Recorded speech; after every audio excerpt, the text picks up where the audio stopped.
नमस्कार दोस्तों, स्वागत है आपका हमारे YouTube चैनल SIT में। आज हम बात करने वाले हैं सेल्फ जॉइन के बारे में। तो सेल्फ जॉइन का यूज़ हम क्यों करते हैं? तो सेल्फ जॉइन का यूज़ हम इसलिए करते हैं कि सपोज़ मान लीजिए कि अगर एक टेबल है हमारे पास और उस टेबल के अंदर दो कॉलम में डेटा है और दो कॉलम्स के डेटा को हमें ऐसा शो करवाना है कि जैसे दोनों कॉलम्स ही एक अलग अलग टेबल हो। चलिए पहले मैं एग्जांपल ले रहा हूँ, फिर आपको अभी अच्छे से समझाऊंगा। एक टेबल क्रिएट कर ले रहे हैं सेल्फ जॉइंस के नाम से और इसमें कुछ डेटा इंसर्ट कर ले रहे हैं। अब इसके अंदर डेटा इंसर्ट कर लिया, अब इसे सिलेक्ट करके देख ले रहे हैं। सिलेक्ट एस्टिक फ्रॉम, ये देखिए ये हमारा 5 रो का डेटा इंसर्ट है। देखिए पहला जो है जॉन का टीचर कौन है? जिसकी ID 3 है। तो ID 3 वाला स्टूडेंट कौन है? ये है राहुल। तो राहुल टीचर किसका है? जॉन का। और दूसरी ID दीप का टीचर कौन है? जिसकी ID 2 है। ID 2 किसकी है? दीप की ही। तो दीप खुद का ही टीचर है। और ये राहुल का टीचर कौन है? नल है, मतलब राहुल का कोई टीचर नहीं है। ID 4 ये रमेश का टीचर कौन है? जिसकी ID 1 है। 1 ID किसकी है? जॉन की। तो जॉन टीचर है रमेश का। अब ID 5 राम का टीचर कौन है? ID 1 किसकी है? जॉन की। तो जॉन जो टीचर है वो रमेश और राम दोनों का ही टीचर है। तो चलिए शुरुआत कर ले रहे हैं। सेल्फ जॉइन की क्वेरी लिख ले रहे हैं। Select from self join. सबसे पहले आप क्वेरी लिखते टाइम पहले पूरी क्वेरी लिख लिया करिए। Select from self join, enter करके नीचे आ गए। यहाँ पे लिखते हैं इवन डॉट नेम। हम ये जो नेम कॉलम है हमारे पास सिर्फ नेम ही है, इसी में कुछ स्टूडेंट हैं और इसी में टीचर है। तो हमें फाइंड क्या करना है कि स्टूडेंट का कॉलम अलग आ जाए और टीचर का कॉलम अलग आ जाए। तो इवन डॉट नेम एज, यहाँ पे लिख दे रहे हैं स्टूडेंट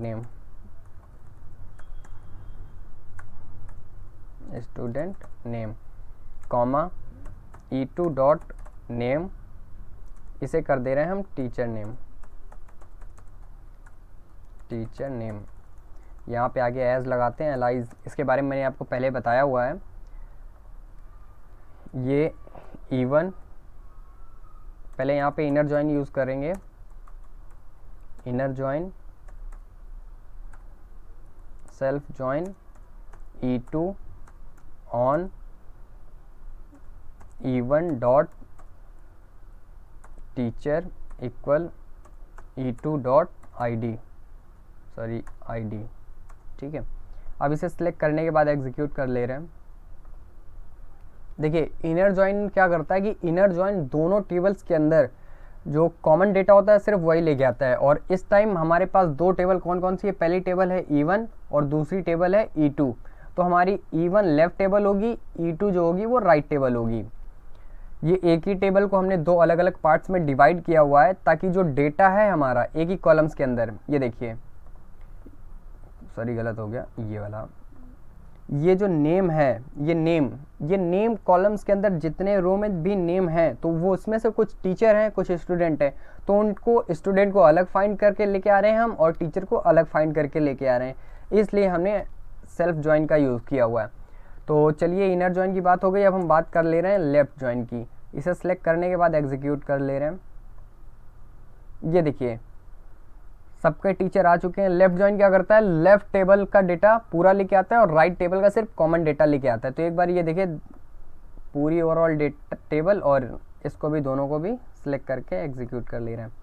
ये देखिए जॉन का टीचर कौन था? ID 3 किसकी थी? राहुल की। तो देखिए जॉन का टीचर है राहुल और दीप का टीचर दीप खुद ही है। दीप का टीचर दीप खुद ही है। राहुल का कोई टीचर नहीं है इसलिए देखिए तब भी लेके आया ये। और रमेश का टीचर है ID 1 यानी जॉन रमेश का भी टीचर है और जॉन राम का भी टीचर है। ये बात हो गई हमारी लेफ्ट जॉइन की। अब चलिए हम बात कर ले रहे हैं राइट जॉइन की। अब एक बार इसे सिलेक्ट करने के बाद एग्जीक्यूट कर ले रहे हैं। अब ये देखिए डेटा आ चुका है हमारा। अब देखिए यहाँ पे स्टूडेंट नेम नहीं है, तो राम और रमेश के कोई स्टूडेंट नहीं है इसलिए वो ब्लैंक ही लेके आया है। और ये ब्लैंक लेके भी इसलिए आया है क्योंकि हम ये E2 में यूज़ कर रहे हैं। E2 हमारी दूसरी टेबल है, दूसरी टेबल मतलब राइट टेबल है। राइट टेबल का पूरा डेटा लेके आता है। ये काम होता है राइट जॉइन का कि राइट टेबल का पूरा डेटा लेके आएगा और लेफ्ट टेबल में सिर्फ कॉमन डेटा ही लेके आता है। अब चलिए हम बात कर ले रहे हैं फुल आउटर जॉइन की। तो फुल आउटर जॉइन क्या करता है, right table, left table and inner join, तीनों जॉइंट्स का यूज़ करता है वो, और एक नया टेबल डेटा लेके आता है। जो किसी भी टेबल मतलब इनर जॉइन में अगर हमें डेटा मिला है तो लेके आएगा, राइट टेबल में मिला है तो लेके आएगा, लेफ्ट टेबल में मिला है तो लेके आएगा। एक बार सेलेक्ट करके एग्जीक्यूट कर ले रहे हैं हम। ये देखिए ओवरऑल जितना भी डेटा है हमारा वो लेके आ चुका है। तो thanks for watching my video अच्छी लगी तो please friend like share subscribe जरूर करें। Thank you.